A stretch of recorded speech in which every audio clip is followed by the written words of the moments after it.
अगर हमारे देश का कोई बड़ा भाई है तो वो है हमारे सैनिक, जो सीमा पर खड़े होकर हमारे घरों को सुरक्षित रखते हैं, जो अपनी आधी जिंदगी बर्फ में, रेगिस्तान में, पहाड़ों में और पानी में निकाल देते हैं।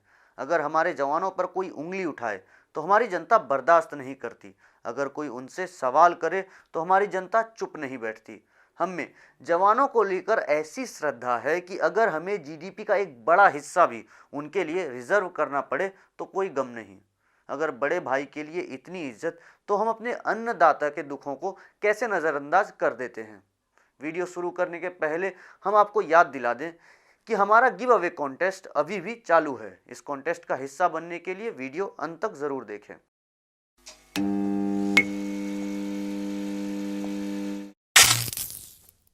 नमस्कार, खुशामदीद। नजरिया एक जरिया के इस सेगमेंट में हम आज किसान की बात करेंगे। जैसे हमारे जवान हमारे बड़े भाई और रक्षक हैं, वैसे ही अगर हम किसी को अन्नदाता कह सकते हैं तो वो हैं हमारे किसान। तो अगर हम अपने रक्षक को इतनी इज्जत देते हैं तो अपने अन्नदाता को क्यों इज्जत नहीं देते। मेरे कहने का मतलब है कि जो किसान हमारे लिए अनाज उपजाते हैं, जब वो महीनों से अपनी बात सुनवाने के लिए प्रयास कर रहे हैं तो उनकी बात कोई सुनता क्यों नहीं। जो सरकार किसान की बदहाली के नाम पर लोगों से वोट मांग रही थी, वो सरकार आज किसानों के लिए समय क्यों नहीं निकाल पा रही।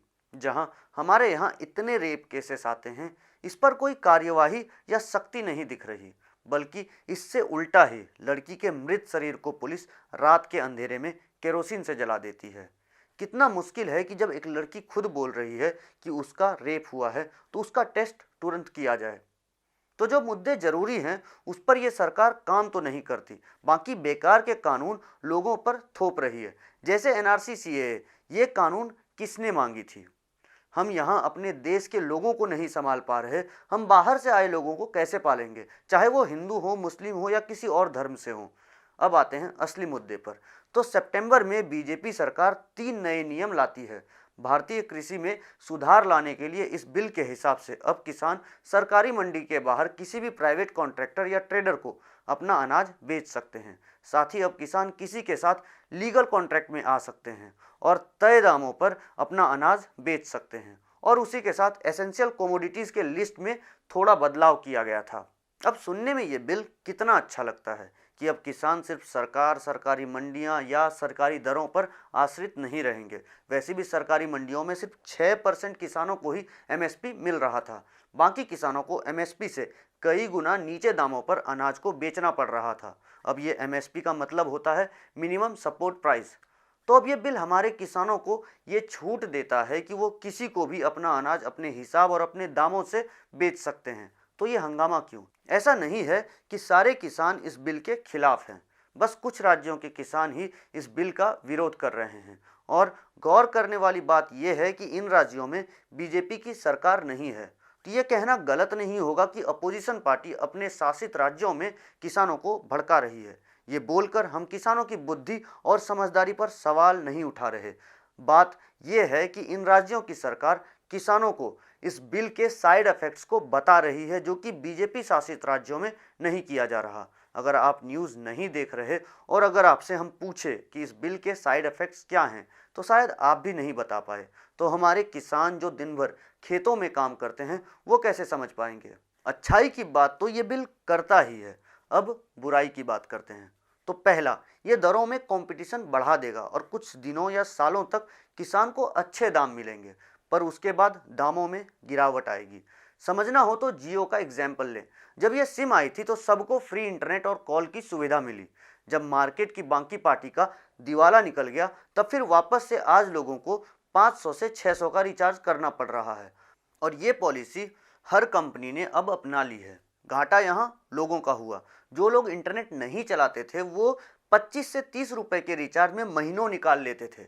शायद आप भी उनमें से एक होंगे, पर आज 200 प्रति महीने के हिसाब से रिचार्ज करना पड़ रहा है। तो किसानों के साथ भी यही हो सकता है कि शुरू में उन्हें अच्छे दाम मिलेंगे, पर कुछ सालों के बाद मोल मोलाई शुरू होगी। उन्हें ये बोला जाएगा कि इस राज्य के या ये किसान इस रेट पर हमें अनाज बेच रहे हैं। अगर आप इस रेट पर नहीं देंगे तो हम कंपनियां आपका सामूहिक बॉयकॉट कर देंगे और आपका अनाज कोई नहीं खरीदेगा। दूसरा एग्जाम्पल इससे समझिए कि पहले एयरलाइन सरकार के हाथ में होता था, धीरे धीरे एयरलाइन में प्राइवेट पार्टीज को घुसने का मौका दिया गया और फिर आज हमारी सरकारी एयरलाइन घाटे में जा रही है।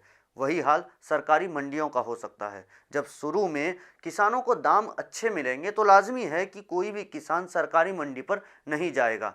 धीरे धीरे सरकारी मंडियों का अस्तित्व ही खत्म हो जाएगा और बाद में जब दाम कम होंगे तो किसान के पास वापस आने के लिए सरकारी मंडी होगी ही नहीं।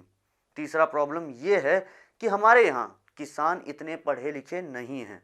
अगर कोई प्राइवेट कंपनी इनसे कोई गलत कॉन्ट्रैक्ट साइन करा लेती है तब ये उन प्राइवेट कंपनियों के गुलाम बनकर रह जाएंगे। कई लोग ये बोल सकते हैं कि अगर ऐसा होता है तो किसान डीएम के पास ये मैटर लेकर जा सकते हैं और वहाँ ये मैटर सॉल्व नहीं हुआ तो फिर कोर्ट जा सकते हैं। पर ये बताइए कि क्या किसान के पास इतनी सहूलियत है कि वो अपना काम छोड़कर डीएम के पास जाएं? और अगर डीएम घूसखोर निकला तो क्या इनके पास इतना सामर्थ्य है कि वो घूस के मामले में प्राइवेट कंपनी से जीत पाएं? घूस का तो कॉन्सेप्ट यही होता है ना कि जो ज़्यादा देगा उसके पक्ष में फैसला होगा। और फिर अगर डीएम से बात नहीं बनी तो कोर्ट कचहरी के चक्कर में किसान नहीं पड़ना चाहेगा। और अगर कोर्ट तक बात गई भी तो इन प्राइवेट लॉयर्स के अगेंस्ट में एक किसान और उनके लोकल लॉयर्स टिक पाएंगे? मोदी जी और उनके नेता जब इस बिल की बात करते हैं तब बिचौलिए और मिडिलमैन यानी कि बीच के एजेंट को हटाने की बात करते हैं, जो कि सिर्फ एक जुमला है। जब सरकार खुद अपने काम मिडिलमैन के बिना नहीं कर पाती तब ये प्राइवेट कंपनी कैसे हर किसान तक पहुंचेगी? उन्हें भी एजेंट की ज़रूरत पड़ेगी और फिर वही पुरानी मंडियों वाला हिसाब हो जाएगा। वहीं प्राइवेट कंपनी थोक में माल खरीदना चाहती है तो वो हमेशा बड़े किसान से ही माल लेगी और छोटे किसान इस ट्रांजैक्शन से वंचित रह जाएंगे। ये बड़े किसान ज़्यादातर महाराष्ट्र, पंजाब और हरियाणा में दिखने को मिलते हैं। बाकी छोटे किसान छोटे शहरों या बीमारू राज्यों से आते हैं। इन छोटे किसानों की आज ही हालत खराब है तो आने वाले समय में तो ये बिल उनके मौत का फरमान लिख रहा है। ये सवाल हमारे नहीं, ये सवाल किसानों के हैं। वही किसान जो अपने घरों से 2 महीने का राशन अपने साथ लेकर चल रहा है। सोचिए क्या इज्जत है हमारे सरकार की कि जिसके नाम पर वोट लिया उसी को इस सरकार पर भरोसा नहीं कि ये सरकार उनकी बात कितने दिनों में सुनेगी।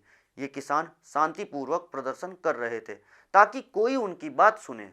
जब तारीख पे तारीख मिलते रहे तब आखिरकार इन्होंने फैसला किया कि दिल्ली जाकर अपनी बात सुनवानी पड़ेगी। पर कितनी डरपोक है ये सरकार कि ये एक लाचार बेबस किसान से डर गई और दिल्ली घुसने तक नहीं दिया। अब मेरे नज़रिए से ये बिल एक प्रोग्रेसिव बिल है, पर भारत में जो ब्यूरोक्रेटिक सिस्टम है वो सड़ चुका है।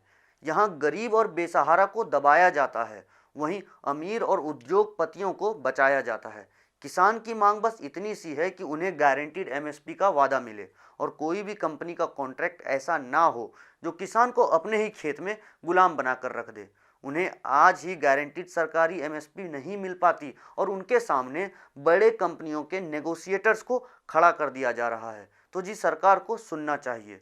वो ये ना भूले कि पिछली सरकार को बदलने में शिक्षित वर्ग और अपर क्लास से ज़्यादा इन गरीब लोगों का हाथ था। ये भोले लोग आपके जुमले को नहीं समझ पाए और उसी की सज़ा आज टीयर गैस और वाटर कैनन खाकर भुगत रहे हैं।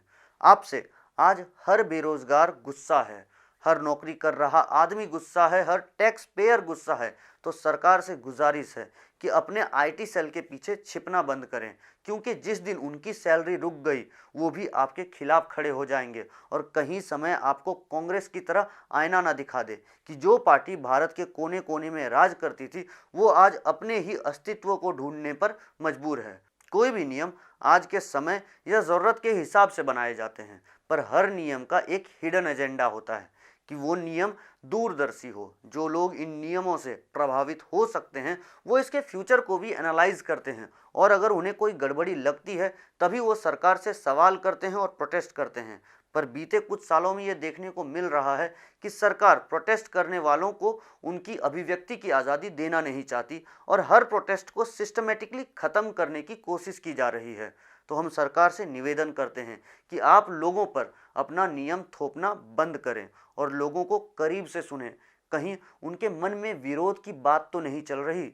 जी आज की वीडियो में इतना ही। वीडियो के स्टार्टिंग में हमने गिव अवे कॉन्टेस्ट की बात की थी, तो ये कॉन्टेस्ट दिसंबर 2020 तक है। नए साल के अवसर पर हम विजेता को सोनी का ब्लूटूथ हेडसेट गिफ्ट करने जा रहे हैं। तो अगर आप अपना नाम इस गिव अवे कॉन्टेस्ट में शामिल करना चाहते हैं तो आपको बस इतना करना है कि आप कमेंट में इस टॉपिक के बारे में अपना नज़रिया व्यक्त करें और आगे की स्टेप्स को फॉलो करें। हमारी बातों से अगर आप सहमत हैं तो हमारे चैनल नज़रिया एक ज़रिया को सब्सक्राइब करें। अगर कोई सजेशन, रिक्वेस्ट या डिमांड हो या अपना नज़रिया बताने के लिए कमेंट करें। वीडियो अच्छा लगा तो लाइक करें और इस नज़रिया को लोगों तक पहुंचाने के लिए शेयर करें। हमारे साथ लगातार जुड़े रहने के लिए आप हमें इंस्टाग्राम, फेसबुक और ट्विटर पर फॉलो करें। हमारे सोशल मीडिया का हैंडल ऊपर कोने में और लिंक नीचे डिस्क्रिप्शन में दिया है। जी धन्यवाद।